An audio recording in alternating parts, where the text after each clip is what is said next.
Amados, vamos abrir nossas Bíblias no Evangelho de Lucas, no capítulo 24, de 13 a 35. Amém? Naquele mesmo dia, dois deles estavam indo para um povoado chamado Emaús, a 11 quilômetros de Jerusalém. No caminho, conversavam a respeito de tudo o que havia acontecido. Enquanto conversavam e discutiam, o próprio Jesus se aproximou e começou a caminhar com eles. Mas os olhos deles não foram impedidos de não reconhecê-lo. Ele, Jesus, lhes perguntou: sobre o que vocês estavam discutindo enquanto caminham? Eles pararam com os rostos entristecidos, e um deles, chamado Cleopas, perguntou-lhe: você é o único visitante em Jerusalém que não sabe das coisas que ali aconteceram nesses dias? Que coisas? Perguntou ele. O que aconteceu com Jesus de Nazaré? Responderam eles. Ele era profeta, poderoso em palavras, em obras diante de Deus e de todo o povo. O chefe dos sacerdotes e as nossas autoridades o entregaram para ser condenado à morte e o crucificaram. E nós esperávamos que ele ia trazer a redenção de Israel. E hoje é o terceiro dia desde que tudo isso aconteceu. Algumas das mulheres entre nós nos deram um susto hoje. Foram de manhã bem cedo ao sepulcro e não acharam o corpo dele. Voltaram e contaram ter tido uma visão de um anjo que disseram que ele estava vivo. Alguns de nossos companheiros foram ao sepulcro e encontraram tudo exatamente como as mulheres tinham dito, mas não o viram. Ele, Jesus, lhes disse: como vocês custam a entender? E como demoram a crer em tudo que os profetas falaram? Não devia o Cristo sofrer estas coisas para entrar na sua glória? E começando por Moisés e todos os profetas, explicou-lhes o que constavam nas Escrituras a respeito deles nas Escrituras. Ao se aproximarem do povoado para qual estavam indo, Jesus fez menção que ia adiante, mas eles insistiram muito com ele: fica conosco, pois a noite já vem, e o dia já quase findando. Então ele entrou para ficar com eles. E quando estava à mesa com eles, tomou o pão e deu graças, partindo e deu a eles. Então os olhos deles foram abertos e reconheceram, e ele desapareceu da vista deles. E perguntaram um ao outro: não estava queimando o nosso coração quando ele falava no caminho e nos expunha as Escrituras?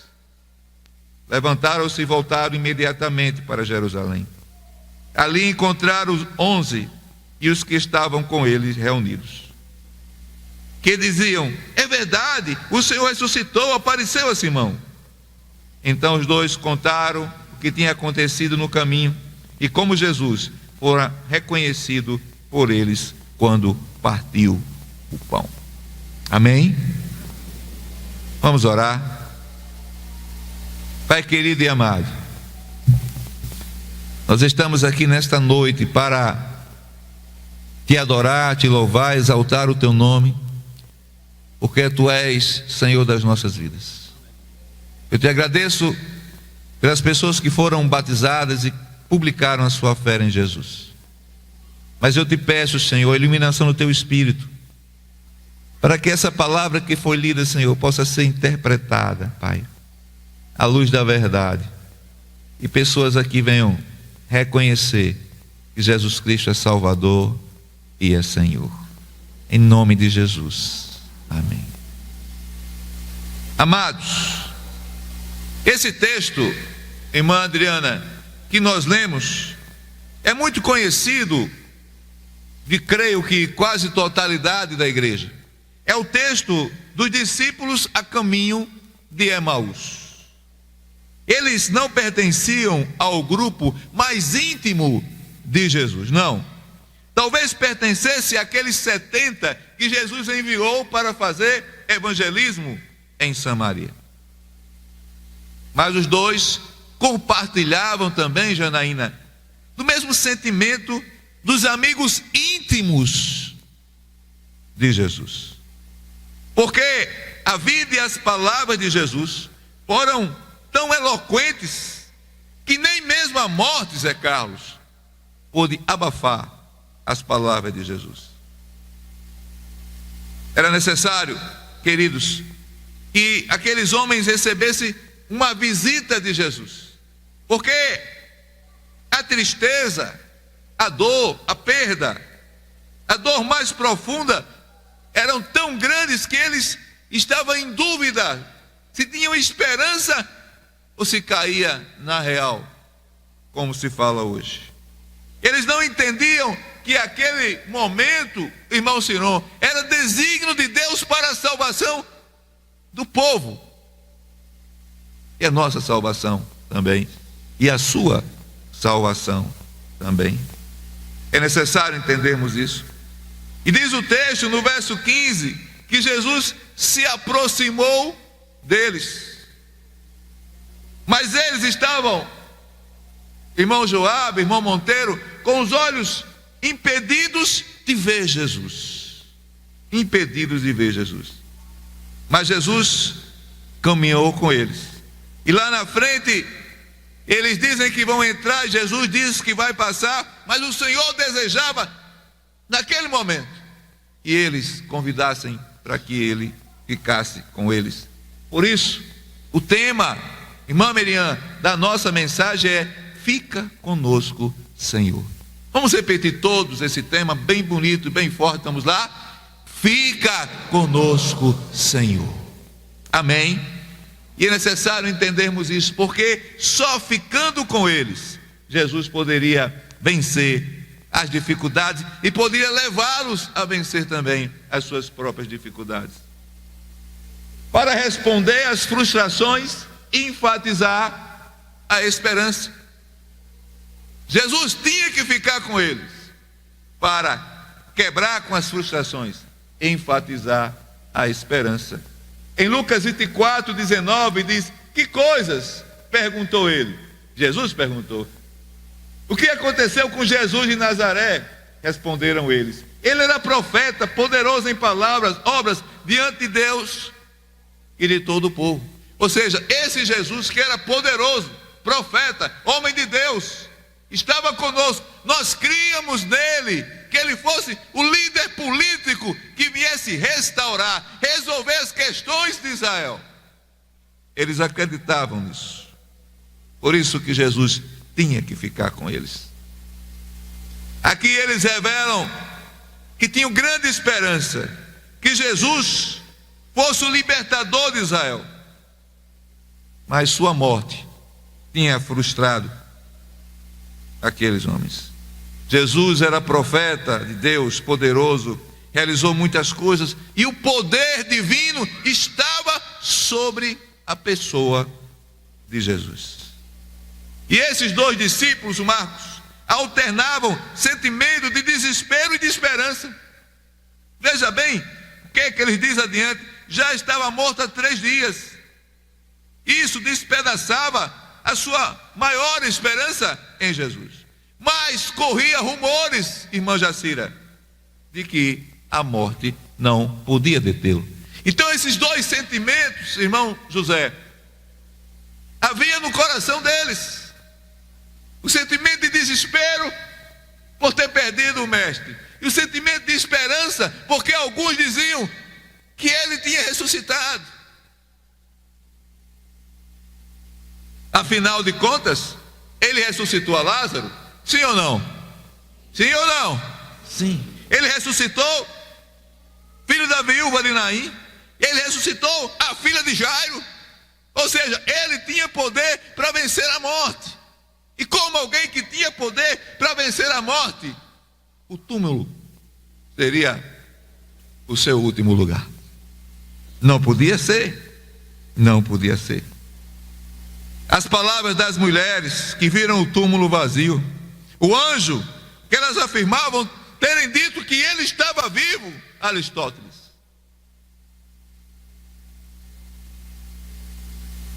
Verso 18 diz: és tu a única pessoa que, morando em Jerusalém, não sabe o que está acontecendo? O que aconteceu com Jesus de Nazaré, sendo que era Jesus de Nazaré que estava falando com eles. O desânimo dos discípulos era evidente. Eles esperavam a vitória de Jesus sobre a religião judaica, sobre o Império Romano. E com a morte de Jesus, tudo havia acabado. Jesus era visto erradamente por aqueles dois e mais os outros discípulos da época como um líder político, somente político. Mas a gente sabe que a vitória que Jesus conquistou na cruz foi muito maior do que apenas para libertar Israel do domínio romano. O problema, sabe qual era, irmã Maria José? Que as cenas horrorosas da crucificação não saía da mente dos discípulos. E eles estavam atordoados com aquelas cenas na cabeça, Jesus morrendo, crucificado, pregos nas mãos, pregos nos pés, coroa na cabeça, coroa de espinho na cabeça. A passagem do tempo da sexta-feira até o domingo, 3 dias. E Jesus não aparecia para eles. Mas é importante entender que o autor da vida não poderia terminar no túmulo. O fim de Jesus não poderia ser o túmulo, que significa a morte. Ele era o autor da vida. Sepulcro não poderia ser o fim da vida de Jesus. Jesus havia afirmado para os seus discípulos muitas coisas que tinham sido colocadas por Moisés e pelos profetas. E nós vamos ver algumas coisas importantes. A primeira coisa, que o Cristo, o Messias, ia padecer. Lá em Isaías 53, há um capítulo inteiro sobre o servo sofredor, sobre Jesus que iria morrer e iria ressuscitar. E é necessário que a gente entenda isso. Um profeta 600 anos antes de Cristo, irmã Edilene, já falava da morte de Jesus. Ele não tinha beleza alguma, diz Isaías, no texto que ele escreveu. Em segundo, entraria depois de padecer na sua glória. Jesus morreu, mas Jesus ressuscitou. Amém, irmãos? Amém, irmãos? É importante que entendamos isso. E o sofrimento seria o prelúdio para a sua glória. O que tem escrito em Filipenses 2:11? O que tem escrito? Toda língua confessará que Jesus é o quê? O Senhor. Toda língua confessará que Jesus é o Senhor. Ele veio para enfatizar a esperança no coração dos homens. Diga isso para a pessoa que está ao seu lado. Jesus veio para nos trazer esperança. Diga isso, mas diga de verdade, olhando nos olhos, balança até essa pessoa para ela acordar, se ela estiver dormindo. Jesus veio para nos trazer esperança. Em segundo lugar, ele veio repartir conosco Deus. Ele veio para repartir Deus conosco. Quando estava à mesa com eles, tomou o pão, deu graças, o partiu e o deu a eles. O deu a eles. Por que eles reconheceram Jesus quando Jesus partiu o pão? Por quê? No partir do pão eles reconheceram Jesus, pois o mesmo objetivo Jesus tinha em sua vida, que era repartir Deus com eles. A sua missão era e é essa: repartir Deus conosco. Repartir Deus conosco. Primeiro, o amor de Deus. Romanos 5:8 diz o quê? Forte, vamos lá? Mas Deus prova o seu amor para conosco em que Cristo morreu por nós, sendo nós ainda pecadores.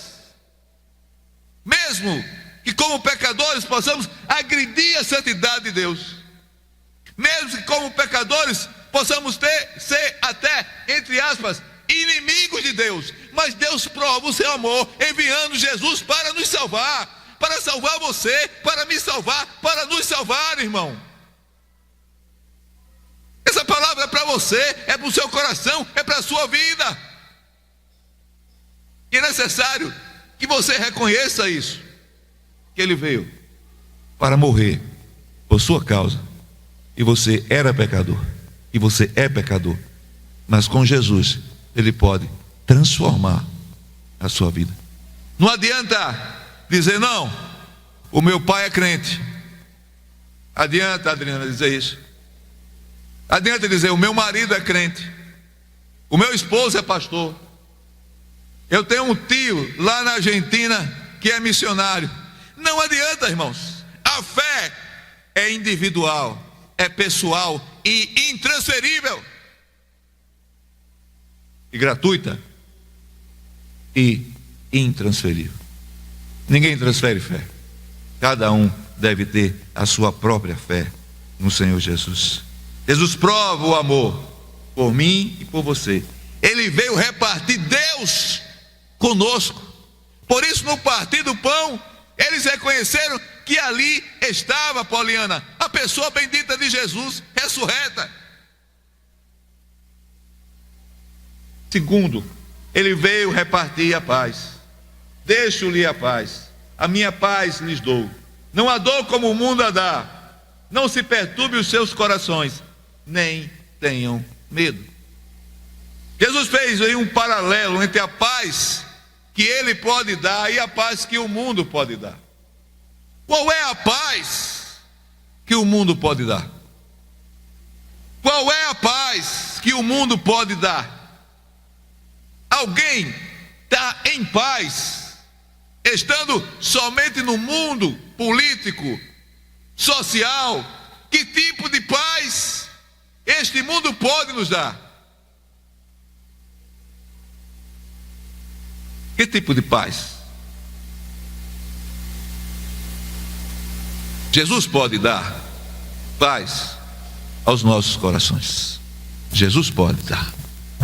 Eu estava ouvindo um pregador certa vez, e ele dizia o seguinte: que a paz, irmã Zefinha, que Jesus pode nos dar, é aquela paz que tem uma árvore, tem um galho da árvore, e lá na ponta do galho da árvore, o passarinho fez um ninho, e perto desse ninho descia uma cachoeira que pingos d'água tocava naquele ninho. Essa é a paz que Jesus dá, independente das circunstâncias. Jesus nos garante paz, tranquilidade na presença de Deus. Por meio, nós podemos estar no meio de um furacão, deste mundo circunstancial, em meio a uma tempestade, no olho do furacão, mas teremos paz, a paz que excede todo o entendimento. Ele reparte conosco essa paz que excede todo o entendimento. Próximo ponto: reparte o perdão de Deus. Vamos ler todos esse versículo, vamos lá. Sejam bondosos e compassivos uns para com os outros, perdoando-se mutuamente, assim como Deus nos perdoou em Cristo Jesus. Ele pode trazer este perdão para cada um de nós.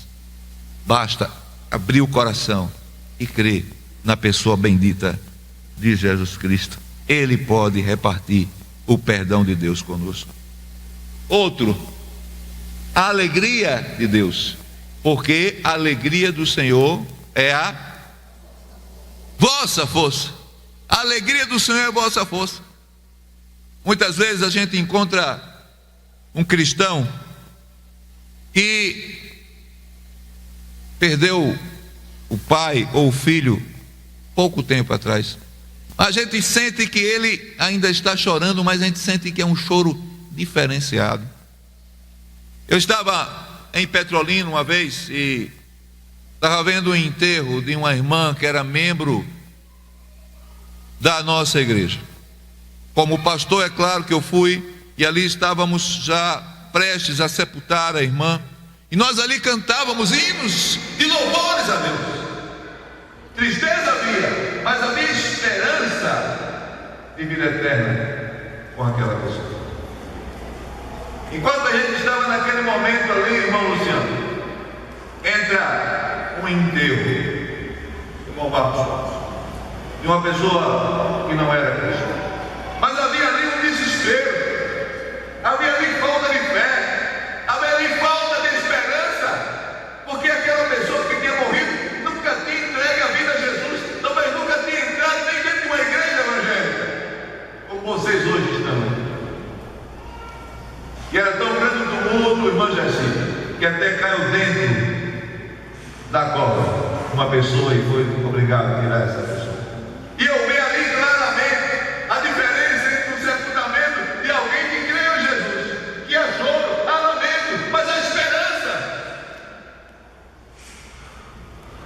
Infelizmente, do outro lado, irmão Jardim, sepultamento de alguém que não cria em Cristo Jesus. Que tipo, no futuro, bem futuro, você quer ter de sepultamento? Como alguém que crê em Jesus, ou como alguém que não crê em Jesus? Ele veio repartir conosco a alegria de ter a Deus em suas vidas. No verso 32, o texto que nós lemos, diz o seguinte: perguntaram-se um ao outro: não estava queimando o nosso coração enquanto ele nos falava no caminho e nos expunha as escrituras? Ou seja, eles sentiam como o coração estivesse queimando quando Jesus, sem saber eles que era Jesus, falava do sofrimento que Jesus deveria passar, segundo Moisés e os profetas. Só alguém, preste atenção, só alguém que estivesse no centro dessas manifestações poderia fazer queimar o coração dos discípulos. O autor dos milagres, aquele que manifestava perdão, aquele que ressuscitava as pessoas, poderia fazê-lo reviver em seu coração algo tão maravilhoso quanto a pessoa de Jesus. Ele veio repartir Deus conosco. Vamos repetir essa frase bem forte, vamos lá? Ele veio repartir Deus conosco. Em terceiro lugar, sua morte e ressurreição muda para sempre a vida de quem crê. De quem crê. Nós temos ali, voltando, pode voltar, temos o túmulo como que aberto, e lá no final, eu não sei se vocês estão vendo, temos 3 cruzes ali, a de Jesus e a dos 2 ladrões, mostrando que aquele que morreu na cruz ressuscitou. O propósito da morte e ressurreição de Jesus não foi apenas para salvar indivíduos isoladamente, não, foi para criar uma comunidade cujos membros estivessem juntos, uns amassem os outros e servissem ao mundo. E qual é a instituição que faz isso? Qual é a instituição que faz isso? A igreja. A igreja faz isso, se junta, se ama e pode trabalhar em prol das pessoas lá fora. Próximo. A cruz do Cristo não é apenas um distintivo que nos identifica, nem um pendão sobre o qual marchamos. Quem conhece o cantor o hinário para o culto cristão fala: um pendão real vos entregou ao rei. Ou seja, é como se fosse uma bandeira, e embaixo dessa bandeira nós lutássemos por essa bandeira. A cruz de Cristo não é isso, só isso, é mais do que isso. A cruz de Cristo representa salvação e vida eterna. Amém, irmãos? É necessário entendermos essa profunda palavra.